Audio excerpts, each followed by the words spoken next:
What's going on, everyone? Welcome back to another episode of Jesse's Occupational Awareness Show. Shout out to all my viewers. Thanks for checking out all the content. Really appreciate it. I don't have a whole lot of viewers yet. Seems to be slowly growing. It shows that there's some interest in the content that I'm putting out. Trying to make it better. Trying to keep everyone entertained, educated. Hope everyone's enjoying what they're seeing. Yesterday I was feeling a little bit under the weather. Today, a lot better. Voice is coming back. I can kind of smell, taste a little bit again. Things are certainly on the up and up. It's a rainy day today. A little bit gray outside. I got the light turned on here in the room, which is kind of giving me the half light thing. So we're going to do a two-face kind of story here for the day today. What I want to continue on is finish up my OJT process and move on into when I was actually on shift.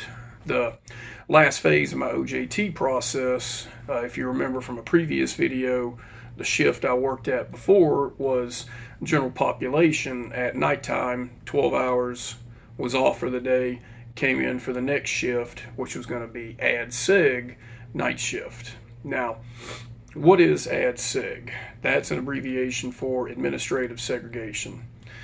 Offenders that are assigned to Administrative Segregation are those who have to be removed from general population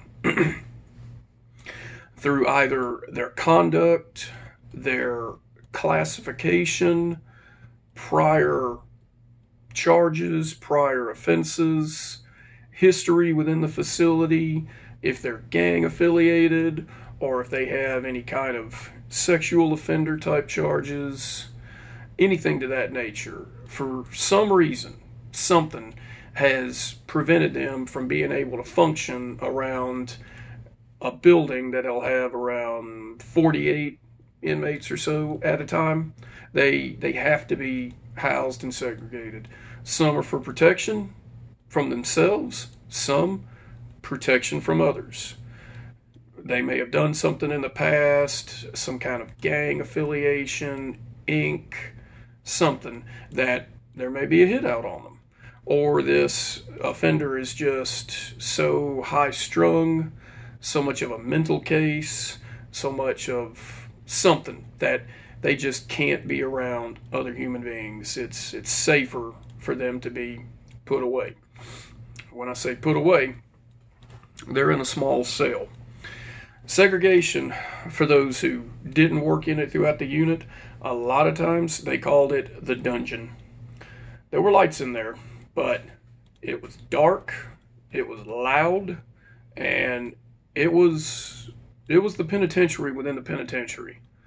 The prison within the prison.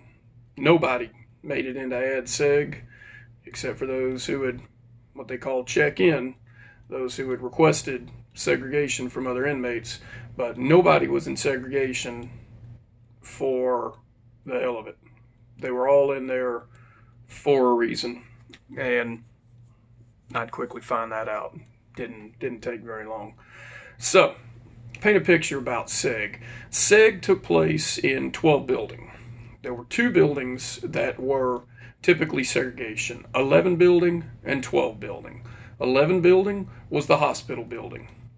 Don't let that fool you. That did not mean it was the nicer, safer place to be. It was bad. 12 building, segregation. If you go back to my prior videos and we talk about how you had to get through all the gates and checkpoints and sally ports to get into the facility, there were more to get back into segregation. Once you had already gotten through everything you needed into Gen Pop, you had to get through the gate, get to the building, show your ID card to the boss that worked the picket in there. They would open the door, you go in, close the door behind you. There was a boss standing there with a scanner and a metal detector. Now, you had already been patted down to come in. Now you had to get patted down a second time. All right. Get patted down that second time, go on around the corner, and it was just a long corridor. Seg was very much set up to handle its own kind of affairs. It had its own chow hall. It had its own property room, its own inventory. The only thing it didn't have was its own infirmary, law library, classes, none of that. Inmates assigned segregation didn't go to class. They didn't go to work detail. They didn't go to assignment. Everything was brought to them. Food, pill nurse, law library, everything came to them. Commissary, necessities being the clothing that they were issued, the toilet paper, the bars of soap, the razor. They didn't walk around to receive anything. If an inmate in Seg had to get moved around, minimum of 2 bosses, shackled at the ankles, shackled at the wrists, around, so the wrist would be right here, chain around, clipped to the wrists with a black box clipped to the chains. That way the offender couldn't wrap their hands around like that. They were hobbled, one hand on this arm, one hand on that arm. The other hand for the CO had a metal baton. Broadcast was put out, Seg offender moving such and such. Anybody that was out on the walkways, they had to turn, kneel down, hands behind the back, lean against either the wall or the cage. They were prohibited from speaking to the offender that was moving, anything to that nature. Now, they didn't move like that very often, but when they did, it was a big deal. It wasn't so much because the offender was such a threat risk to the facility. That was a thing. However, they were highly shackled and well guarded. It was to keep other offenders from getting to this offender. The COs that had the batons, that wasn't for us to keep the inmate that we were escorting from doing anything. That was to keep other inmates from attacking this inmate who was on the move. These were usually pretty high-profile individuals. Their past history, they were just, I'll say it, they were just the bad of the bad. That's just how it was. So, we've painted that picture. Part of the OJT process, night shift would go from 6:30 in the evening time to 6:30 in the morning time. Had to get there early, of course. Get there early, get through pat down. I go to the ODR, get a little bit of chow. Usually it was some kind of pulled pork, mystery meat, sweat meat concoction. Sweat meat, meat that literally sweats. If you're wondering what that means, take a slice of ham, put it on a plate, leave it sitting on the counter for an hour, come back and look at it. It's going to be sweaty, sweat meat. Some kind of vegetable, carrot, bean, a green. There was a lot of cabbage, a lot of spinach, and one of the beverages, red, orange. I'm not even going to say the brand name, Kool-Aid. No trademark infringement. It wasn't that. It was some kind of just color-flavored beverage. Coffee was always available. It was either thin see-through or motor oil. You'd make a half a cup of coffee and a half a cup of water and try not to cool it down too much. And then, of course, water. Lukewarm water was always available. But it was free. Beggars can't be choosers. So stop in, get a little bit of chow. Cool. Get on through the area, get through Seg, pat down, get on back, get into the turnout room. Turnout room was just what it sounds like. Is a room. There'd be chairs in there. That's where all the COs for the oncoming shift would gather. The supervisors would get together. With segregation, it was almost always, 97% of the time, a lieutenant, a lieutenant, at least one, usually 2 sergeants. Everyone would gather around, cool. Lieutenant would call everybody to order, take roll call, see who was there. If you were the new officer, stand up, introduce yourself. Where'd you go to the academy? How long have you been to the agency? Where would you like to get assigned to? And why would you like to get assigned to it? It very much put you on the spot, but it also gave a chance for the supervisor and for the officers that you would be working with to fill you out and see who you were. Would you fit in? Would you click with them? You know, one of the big aspects of being a CO, corrections officer, is getting out of that comfort zone. You have to. You're going to be in uncomfortable situations all the time. So it started like that. After your introduction, you'd sit down, and the lieutenant would run down what had happened the night before. Were there any assaults? Were there any movements? Any kind of fires, breakouts, floodings? Was there any kind of training that needed to be updated? And then go around the room. Anybody have anything to say? Okay, good. Then it would go through shift assignment. Seg was broken down by letter. A pod through F pod, there could be a total of 84 inmates in each pod. So 6 times 84, do the math. I can't do it myself right now. A through F was least to greatest. A being the best behaved, I use that term loosely, it's a segregation inmate. F being the worst behaved, the most dangerous. Don't let that fool you. They were all bad guys. They were all segregation inmates. The best behaved segregation inmate in A pod was considered a higher risk than the worst behaved inmate in 8 building general population. It's just how it was. Difference was there were more security measures in segregation. So, minimum of 3 officers assigned to the pods. 1 would work the picket, 2 would be the rovers. And it would sound like this. A picket, Jones. A rover, Johnson. A rover, Perkins. B picket, Stevens. B rover, Harley. B rover, Clemens. I'm just making up names as I go. And it would go on down from there. C picket, C rover, D, E, F, on and so forth. If there were enough COs left over, there would be utility. Utility boss were the ones that would roam the floors, help transport inmates around. For some reason, a general population typically had more officers that would call in.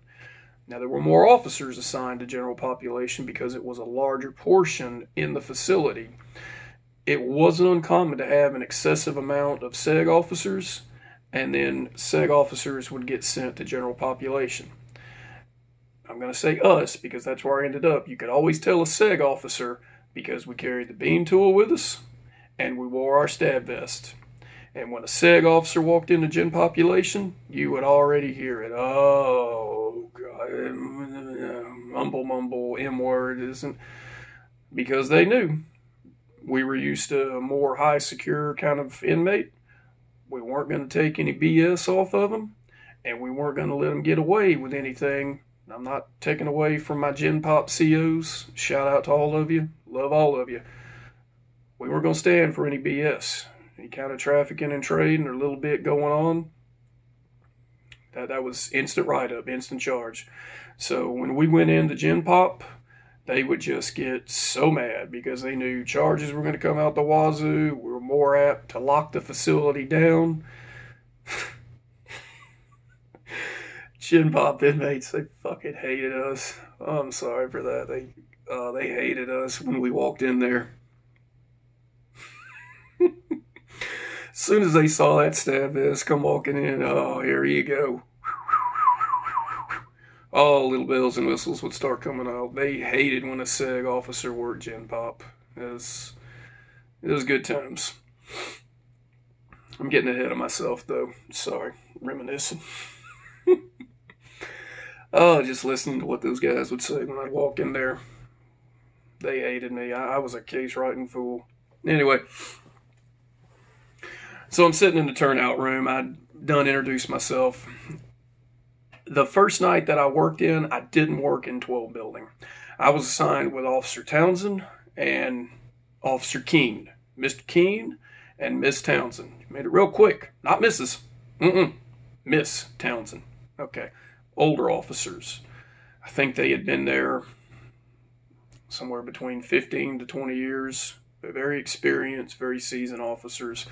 It was very common for the OJT, I don't say cadets, OJT officers to work with the experienced officers in Seg. It was a safety thing. It was also a retention thing. Segregation, once you got in, one of two things would usually happen. You'd get in Seg 2 weeks later, you'd never see the new boss again. Or you get in Seg, and they were the ones that were the CO4s and the CO5s. There wasn't a whole lot of in between. I was one of the exceptions, but we'll get to that way later. So I worked with Miss Townsend and Mr. Keene. We were going to work in 11 building that night. Again, that was the hospital building. Now, 11 building, it kind of looked like an H. You can see the beam back here behind me. All right. So picture long beam, pathway in between it. I'm sorry, this is a very poor representation. You would walk in, control booth, and then pathway, cells on both sides. It was one of the oldest buildings that was at the actual facility. One of the first ones that was built, because Stiles being a medical facility, the first thing that had to get established was the medical building. It didn't have the solid metal with the chicken wire on it rolling doors. It had actual bar doors. You needed to be able to see in there to make sure that these guys were fully observable. Also, as you walked down the hallway, it's real hard to describe. If you stopped at the cell and you looked, you would kind of be halfway facing a wall.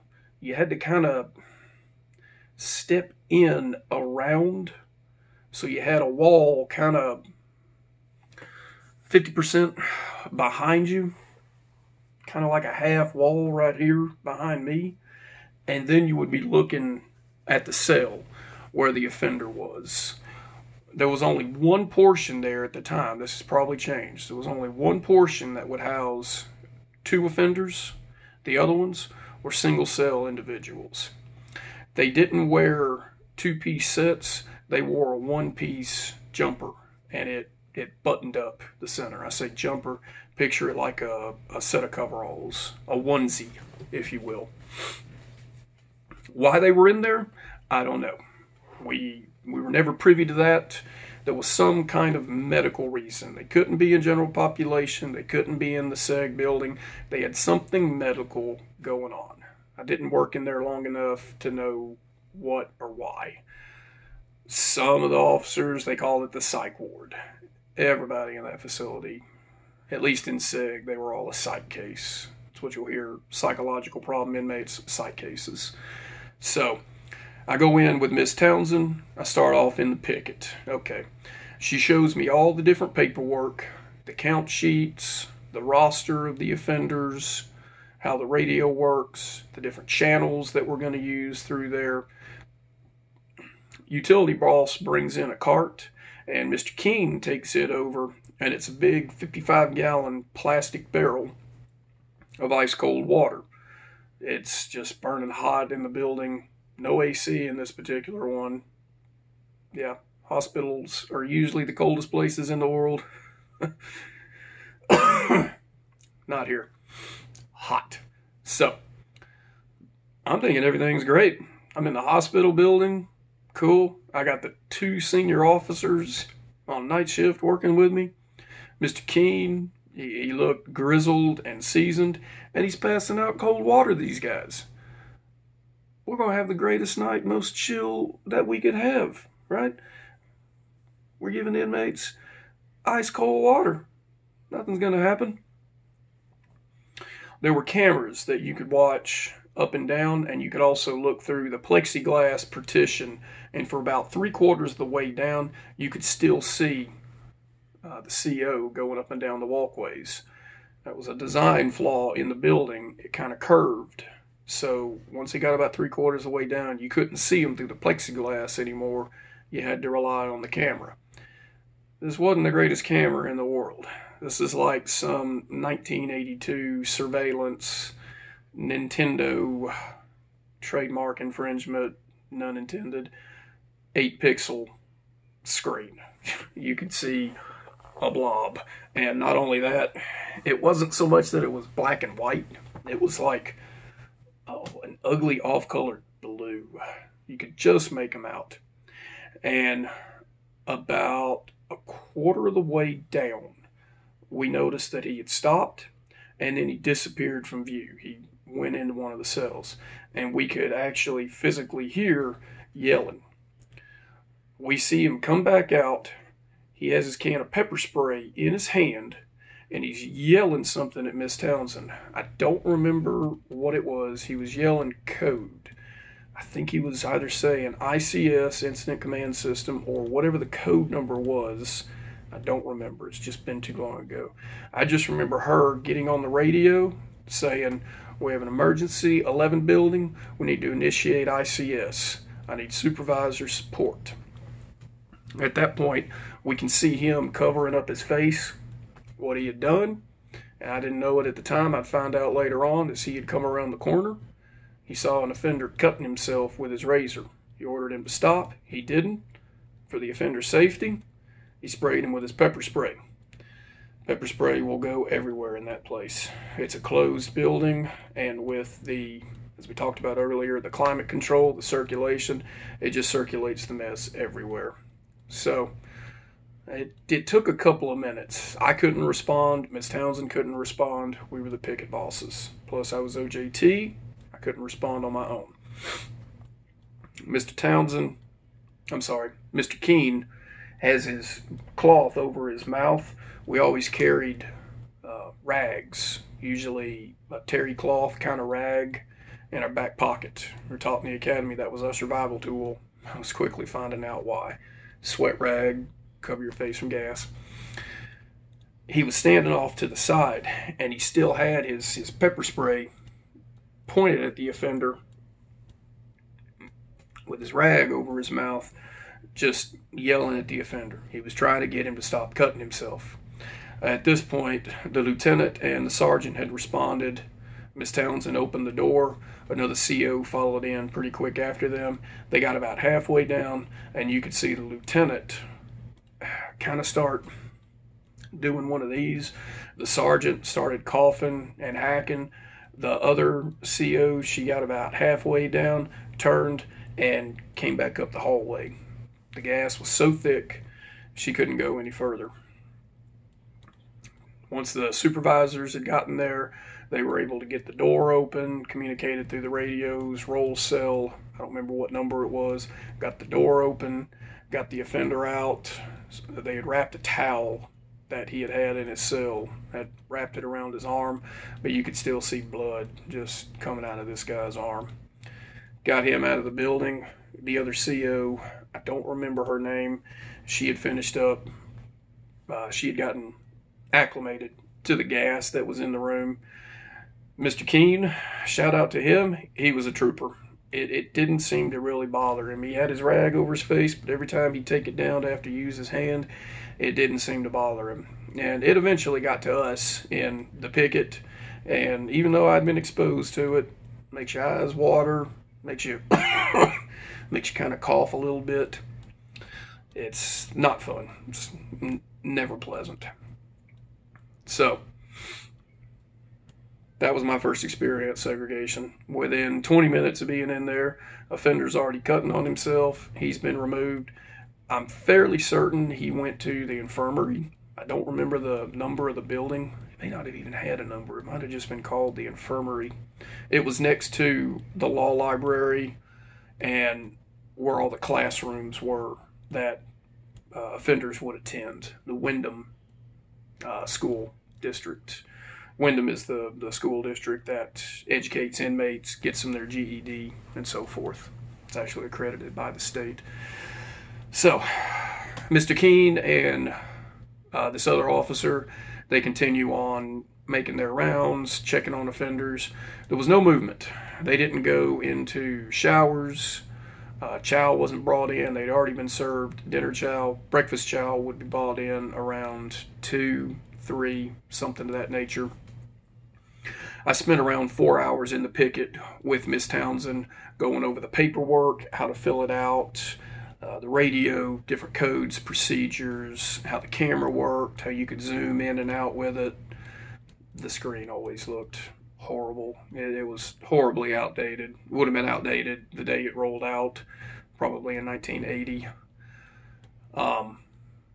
After those 4 hours, I switched out. I left the picket. Mr. Keene took over in the picket, and then me and Miss Townsend went on and made our rounds. Typically, the offenders would have been bedded down at this point. The second they get wind that there's an OJT officer in there, they're all up, they're yelling, they're making noise, trying to find out who you are, what you're about, just whatever else they can get out of you. Let's see. At some point, I think around 3 in the morning, breakfast was brought in. It would come in this big metal cart, and a double door metal cart. You would open up the door, and it would have all the trays stacked up in it on slots. It was supposed to be plugged into the wall, and it would keep it at around a constant, I believe it was 170 degrees, was what it was supposed to be. Some hotter, sometimes not so. And you had this big metal carrier. You would take the trays, pull them out, put them in this carrier. It had a handle on top.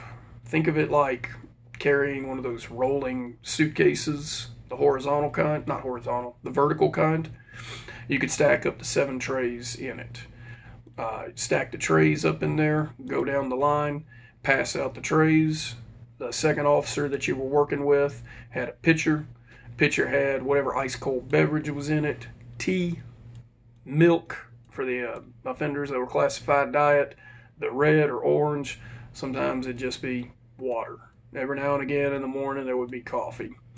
Inmate would stick their cup out, pour beverage in it, pass them their tray, move on to the next one. Once you got done serving everybody, start back at the first tray, start back at the first cell. If they hadn't already thrown the tray out the slot, you'd ask them for it, they'd pass it through the slot, you get it. There was a garbage can that came with the cart as well. It was on wheels. They called it slopping trays. Take the trays, throw it in the garbage can, pass it out the hallway. Offender worker would come by, get it, take it to the kitchen, get them washed. Once we were done with breakfast, pill nurse would usually show up sometime around that time. Get done walking the pill nurse around. She would pass, I say she because I only ever saw female nurses there, at least while I worked at Styles. So anytime I'm going to say pill nurse, I'm going to default to she. I never saw males work that position. She would pass out all the meds that she needed to pass out. By that time, it was around 6-ish. The next shift was already starting to show up. They would go through their turnout. Once they got to the, once they got to the building, they would take their count. There was another one I didn't talk about. I'll do a whole video on count time. Count takes place a minimum of 7 times during the facility. You're counting for a live, living, breathing body. It's going to go either cell 1, up, down, W, or B, white or black. Now, it gets a little tough because there's not a category for Hispanic, Asian. That might have changed. Unless you were of African American descent, your skin tone was black, you fell under the white category, W. So you would have Hispanics, and that's of Mexico, El Salvador, Honduras, Cuban, any kind of Hispanic descent, not the country Mexico, but any Hispanic, or anyone of Asian descent, Korean, Okinawan, Philippine, Chinese, Japanese, didn't matter. They all fell under the white category. You would have to count these individuals, make sure that they're alive, breathing, cool, turn that in, counts will get tallied up. Once count was cleared, you're good to go.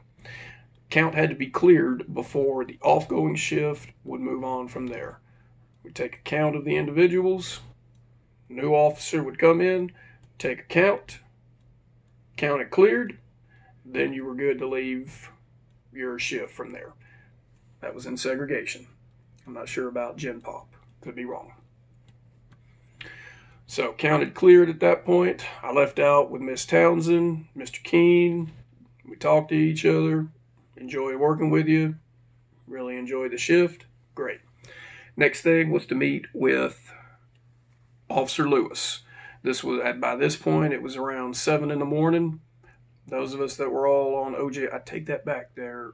We all didn't get together at OJT.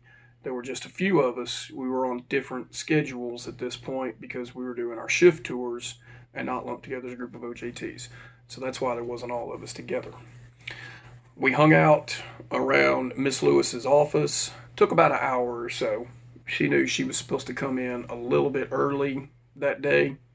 It depended on when she got there. She came in, gave her a brief rundown of how the night had went, what we had seen, been exposed to, because I had been privy to a use of force. I had filled out a survey, not a survey, I'm sorry. I had filled out a statement of what I had observed the night before. That had been turned in to the shift supervisor. She was going to have to review that, make sure there weren't any errors, and to make sure that my handwriting was acceptable, grammatically correct, yada yada. That was Friday. That was going into Friday morning. I was going to start my weekend, have Saturday, Sunday off. At that point, she told me I would come in Monday morning. I would find out what my shift was, and I would go from there. What shift did I want to be assigned to? I wrote down on the shift assignment, I want a day shift, Administrative Segregation. She said, that shouldn't be too difficult to get assigned to. You're the only one who's expressed an interest in it. She wasn't supposed to tell me that, but we had a pretty good relationship. I really liked Officer Lewis. I felt like we got along fairly well. So she didn't think it was going to be a problem. Now, I could have gotten any shift, but it seemed like it was going to lead into that direction. From there, walked out down the hallway. The ODR was just finishing up serving breakfast. I went in to get something to eat. Inmates were a little bit kind of pissy, kind of moaning because they were tired of making food at that point.